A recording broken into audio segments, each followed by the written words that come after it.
Most people don't know what their first goal should be. Head on over now to couchtoactive.com/minimum and find out for yourself how to get a successful start. Well, hello there, friends. It's Lindbergh, your bad couch guru, and this is a Campfire Chat with Lynn.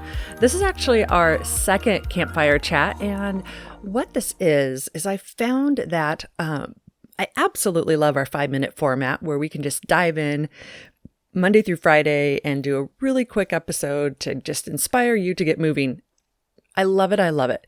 I've also found a couple of times now that sometimes I just want to be able to share more of my heart, more of what's going on behind the curtain with myself, my life, and Couch to Active.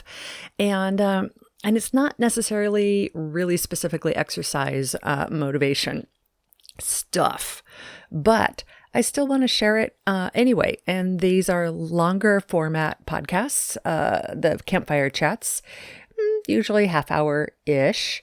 And I publish them on Saturday if I ever do these. So this is my second one. So folks, if you are brand new to the Couch to Active podcast, this is an unusual episode. It's more of like a bonus on the side. You know, if you caught me in a hallway at a corporate office and said, "Hey, how's it really going? What's going on?" So if you want to just look at fitness motivation and exercise motivation only, skip this one. Really, just go ahead and skip it and jump onto the next episode. But I like getting to know people, and I like getting to know you, and I like to share some about what's going on.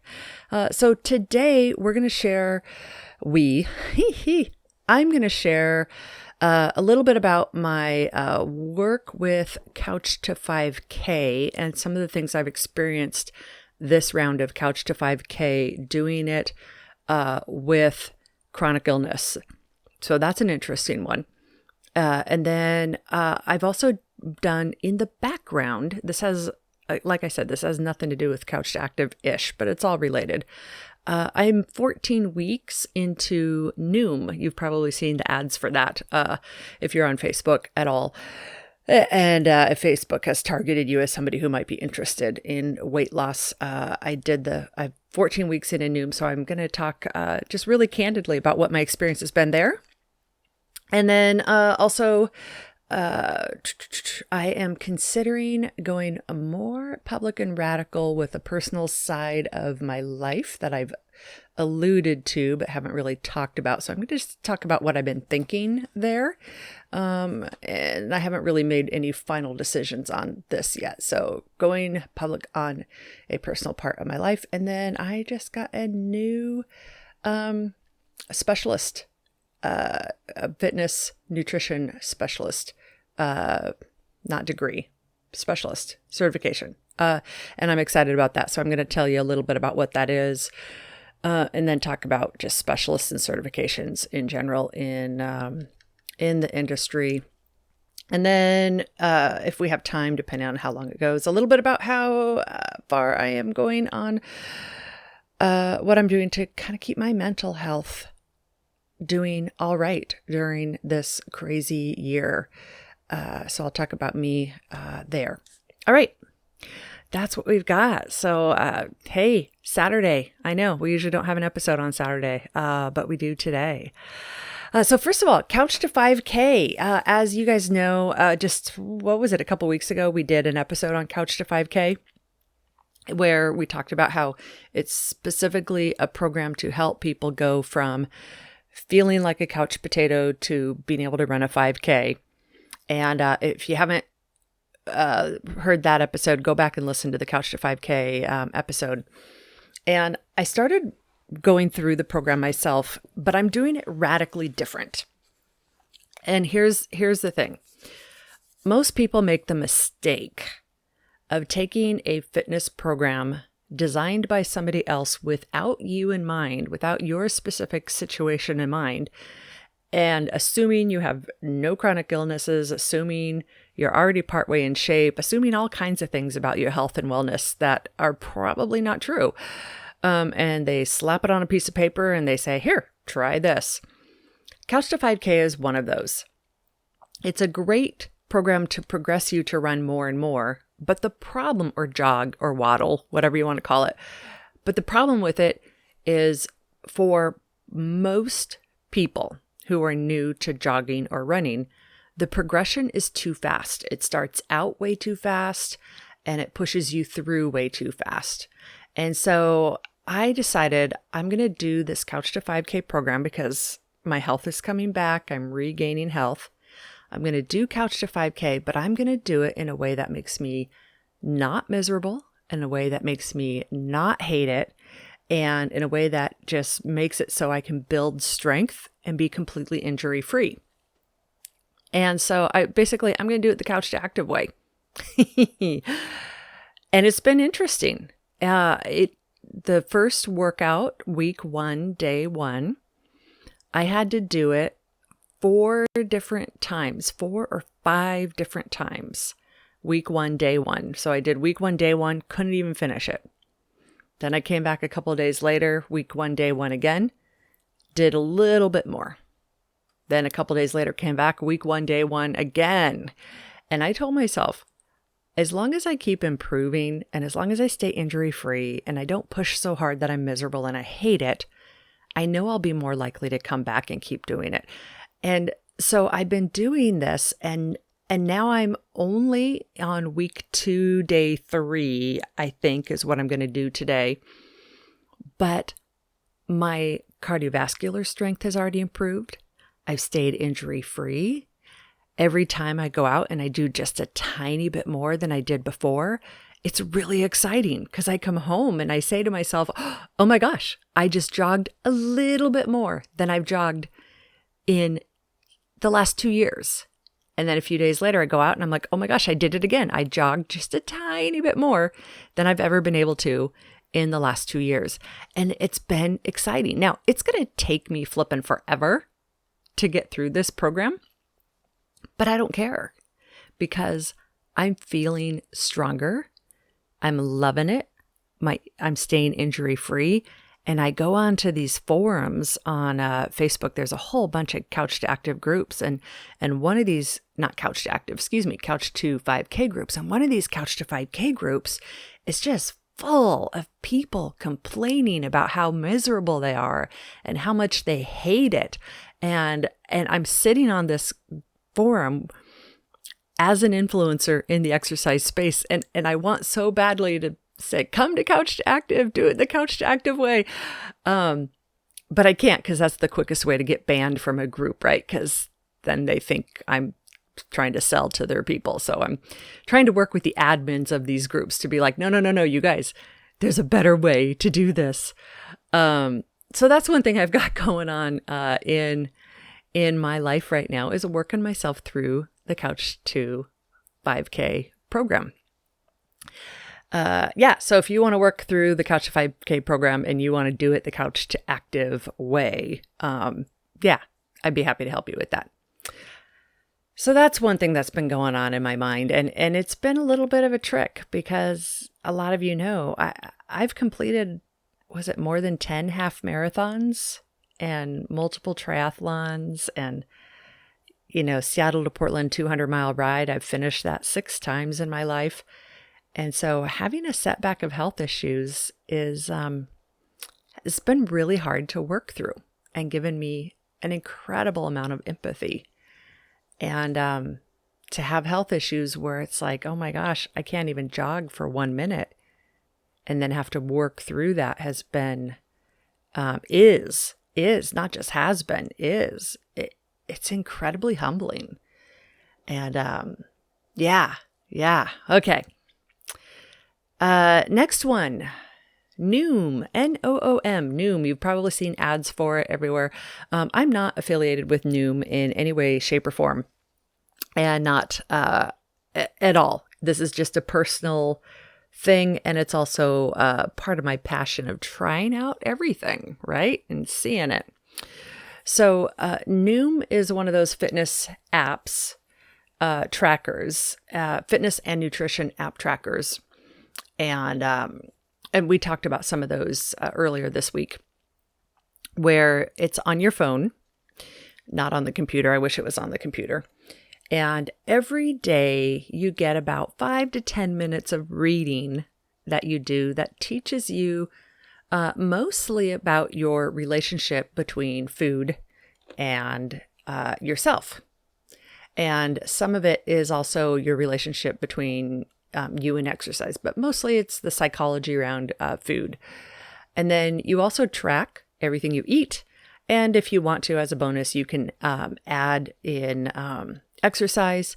And then they actually ask you to weigh yourself and track that every single day too. And so I've been doing this for 14 weeks now. And so I really have gotten to know the program, I would say really well. And I like it. I really, really like it. I have lost a little bit of weight on it, but I try to be weight agnostic here. So I want to be able to just share and be real about what's going on without anything being put on it. But for the last 2 years, with some health issues that I had been gaining weight, which was freaking me out. I was gaining 3 pounds a month for a long time, very consistently. And so I've been able to turn that around, and I am no longer gaining the weight, which is awesome. That's first step. And then I've been able to slowly peel a few pounds off, but mostly I've been focused on being healthy and getting my physical abilities strengthened. And so when you lose weight, your body is actually, basically eating itself in a way. And so I want to be really, really careful with my health issues, that if I don't want to put my body in this difficult position of loss, but I definitely wanted to turn around the trajectory of gain for sure. So that's been a really, really interesting thing. And folks, I got to tell you here, the Noom folks, they do not know that I am one of their customers. I went in, I have a fake name. I have, I guess they probably could go into their system and match my credit card name with whatever. But I'm under a fake name. I have an avatar for my picture. She's really cute. She has blue hair. And I'm super active in it because I want to make the most of it. So that's been very interesting. What do I want to do with it? Quite honestly, with the health issues that I've had, I do want to see the scale change. And quite specifically, what I want is to see the ratio of my body fat and my muscle shift in a very healthy, sustainable way, so that I'm stronger and feel healthier and stronger and have more energy. And so the stronger, healthier, more energy, that's why I don't really want to be hung up on the number of the scale, because if you pull your weight number down too fast, you're just like, you have no energy, you're full of lethargy, grouchy. It's just because your body's wasting away. So that's not the way I want to go. But I do want to, as I've been able to regain my health, I do want to get, I don't want to say get back to where I was, but I do want to get to where I have more vitality. And you guys know 2020 is my year to do that. So, so that's what's going on with Noom. And with that, the next piece, actually, you know what? Before I go on to the next piece, if I was sitting here with you, in real life, I would not monologue like this for 14 minutes or 14 and a half minutes. I would definitely ask you, like, how are you doing? What's going on in your life? Yeah. So how you doing? How you doing? What you got going on? And then I would listen for a while. Okay. So here's my next thing. And maybe I was just stalling because this next one makes me a little nervous. I'm considering going even more radically public with my personal health and fitness journey. And I've been really open. I mean, you guys know I've got the lung capacity issue. So on any given day, between 25 and 30% of my lung capacity doesn't work that well. Or I've got diminished lung capacity. Kind of freaks me out a little bit with COVID because I do fit in that bucket of people with underlying conditions. You know, if I'm already missing 25% of my lung capacity and then I get something that hits my lungs, I'm already down 25%. So that kind of freaks me out. But that's an aside, and that's something I can only manage the best I can as far as my exposure. I also have fibromyalgia, which I'll talk about more on another podcast because it's for me, it's based on stress and trauma in my life that I've had that just basically eventually whacked out my nervous system. And it's been a very interesting journey there. So fibromyalgia, Google it if you want. I've talked about it quite a few times. And then I've got another one that's just awful to talk about, which is collagenous colitis. Yes. And that one was a huge issue, huge, awful issue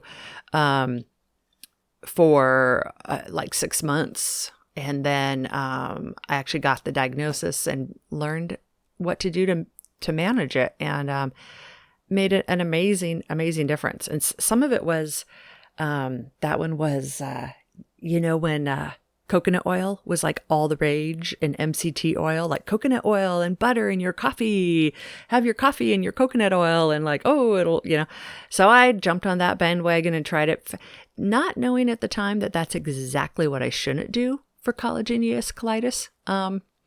So this whole high fat diet thing doesn't work for me. Trust me, if I want to be more than, 15 seconds from a bathroom, need I say more? So with all of that, you guys know that 2020 really has been the year for me where I've been able to figure out most of these health issues, and I am on the healing path. I'm able to run the 5K, or I'm on my path to run the 5K again. I'm not taking naps so much anymore. Well, I still am, but not like I used to. I actually have energy during the day, and it's been amazing, and I've done a lot for it, and I've done a massive amount of education, and just trial and error and being a good scientist to figure this out. And the crazy thing is most of these health issues really hit ahead the day I published my book. Yeah. So the book, Couch to Active, got published, and there's a photo of me on the book, and I look totally great on that book. And within like a year and a half, I gained 35 pounds with all my health issues. And I'm thinking to myself, oh my gosh. Well, and it wasn't just that. It wasn't just the number on the scale, but it was, I gained 35 pounds. My stress was through the roof. I was sleeping all night long every day, and then taking 2 to 3 hour naps every day. And I was like, and I would still do everything I could for exercise, which I believe probably saved my life. Most definitely saved my life. I would do everything I could for exercise, but it was nothing compared to what I used to be able to do before. And so here I am, feeling like, no, I'm not a hypocrite, because I'm still doing everything I preach in Couch to Active. I'm still working through my barriers. I'm still working through my challenges. I'm still, success is doing what your body can do and honoring it. Success is giving yourself compassion when your body won't do anything for you. success is, working on that negative self-talk and not beating yourself up. I mean, I was doing all the things. And it was still mentally really tough. And a piece of me was like, oh my gosh, how public do I go with this? How do I tell people like, wow, the Couch to Active guru has had some really significant health issues that have been hard. And how do I do that without sounding like a hypocrite, even though I'm not a hypocrite because I'm still doing the things? It's complicated.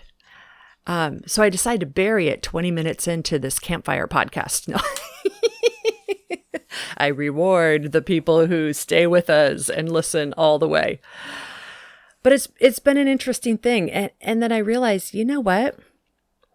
My journey is really not all that unique, especially for women in their 40s and 50s, especially for women who have hormonal imbalances and different things. I'm really not that special. I'm really not that unique.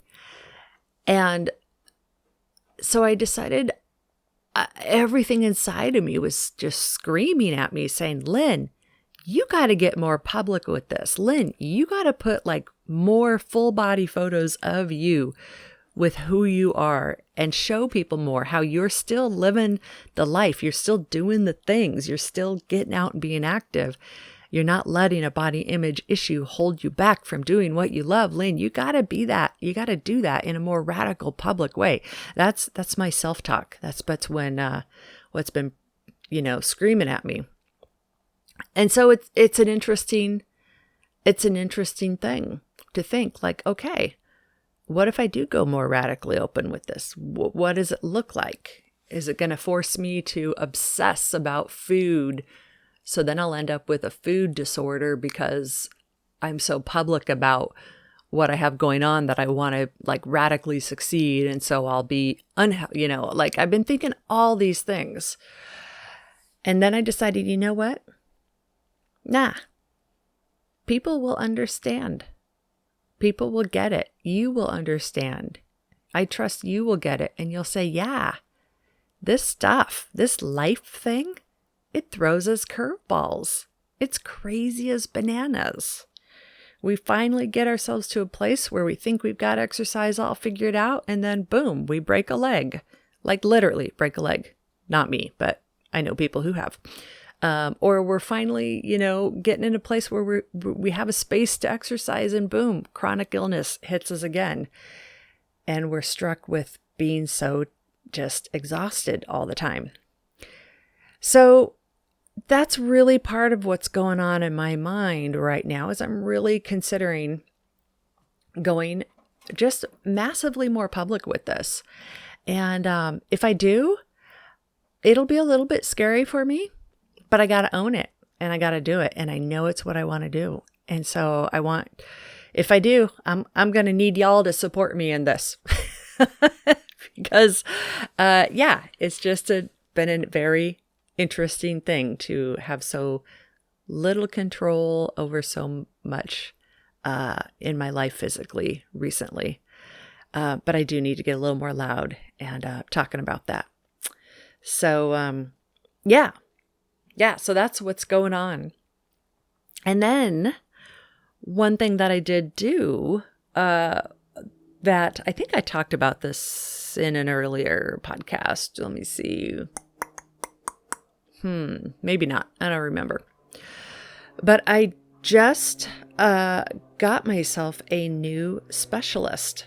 So you guys know I've got a bunch of different certifications in health and fitness. I've got a degree in education.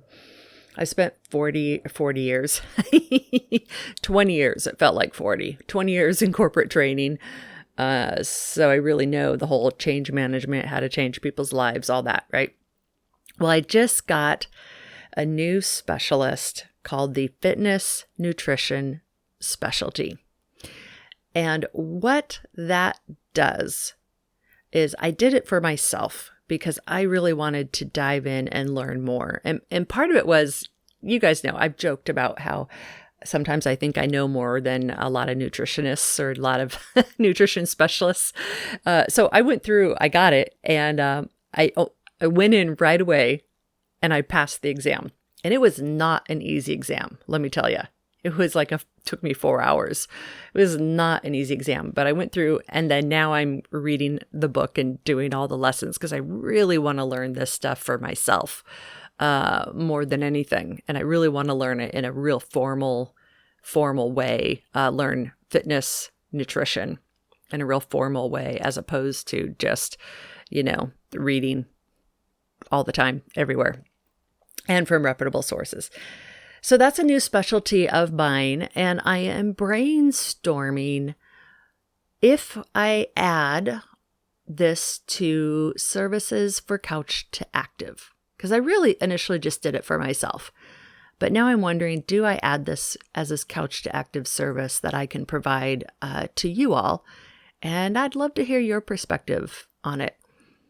I'm thinking the answer is yes, because every client I've worked with asks me, can you coach me on food also? And I've told them all that yes, but I don't. And now I actually have the specialty behind me. I actually have that, fitness nutrition specialist title behind me. And so now I think it would be really a crime for me to not help folks with that. I think for me to hold that back would, I think, just wouldn't be the right thing to do. So yeah, your Couch to Active guru is now a fitness nutrition specialist. All right. Last one here. What have I been doing to help my mental health in the last 6 weeks? We talked about that a fair bit on the other Campfire Chat with Lynn. That was like 6 weeks ago. Oh my gosh, time flies. Yeah, so my mental health is, I would say, good, but also struggles sometimes, because we're all struggling right now. And part of the reason I'm doing good is because of a few things that I have done that I want to share with you, and feel free to steal them and run away with them, because it's important.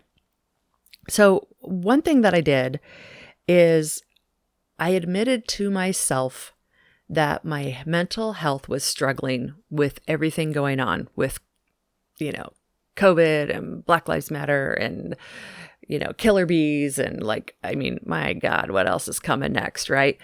And part of what was really taking a hit was all the fake news on social media. It was really, really bothering me to see all the fake news, because I'm just concerned that we have too many people in our nation who are incapable or unwilling to see how the fake news is really polarizing us. And that's really concerning for me. And so I've done a couple of things. One is I have deleted the Facebook app off my phone. So I am much more intentional about how and when I go on Facebook. And so then it kind of forces me to either use their web interface on my phone, which is really clunky and reminds me to get off, or my computer. And that's become important, because it forces me to say, okay, what am I doing here on Facebook? Why am I here?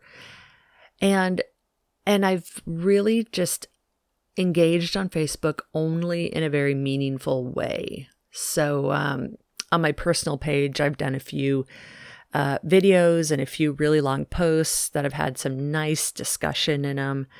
I don't let myself get sucked into anything that's just, dumb. That's been super helpful. Another thing I've done that's really helped me through this time is I have quit drinking midweek. And that was an important one, because I discovered that if I drank every day, I would end up feeling just kind of down for no good reason during the day. During the day, I would feel down for no good reason. And alcohol and me has been an interesting journey because with fibromyalgia, alcohol actually makes the pain go away better than anything, which is bizarro. Not bizarro at all, but it's just like, oh my gosh, this is not healthy, but it makes my pain go away. And so I forced myself I white knuckled it, not white knuckled it, but just midweek, no drinking. That's helped a lot. Another thing that I did that I'm doing on a personal side, and you know what? Okay, if you've made it 30 minutes into this fireside chat, I will totally reward the people who have listened this far. I will put this in the show notes, this link in the show notes. But it's completely personal. It's draft. It's not even done. But one of the things that's helped my mental health is I have been discovering recipes that are really good for me and recipes that help me love my vegetables. And so I have a webpage where I have a bunch of different personal goals I'm working on. And this webpage is kind of like my personal journal. So it's a little bit messy. It's like a scrapbook, really, because it's nothing professional. It's just personal. And it's Lynn's 20 goals in 2020. So I have 20 goals that I want to accomplish in the year 2020. And one of them is to come up with 20 vegetable recipes that I actually love. And I'm almost done with that goal. So I'll put a link in the show notes to that. In fact, let me make a note here. 2020s. Okay. I'll add that to the show notes. If you go and look at it, please be kind. It's seriously like my own personal scrapbook. It's like a silly Wix website. It's not even a real website. So that's another thing that's been really helping my mental health. And then one more is I've been thinking about what have been the experiences I've had while in quarantine that have made my spirit be at peace, or made my spirit come alive, or made my spirit happy. What are those things for me that make me feel like, you know what, Chicken Little, the sky may not be falling down. Because it kind of feels like it is. But yeah, what is it?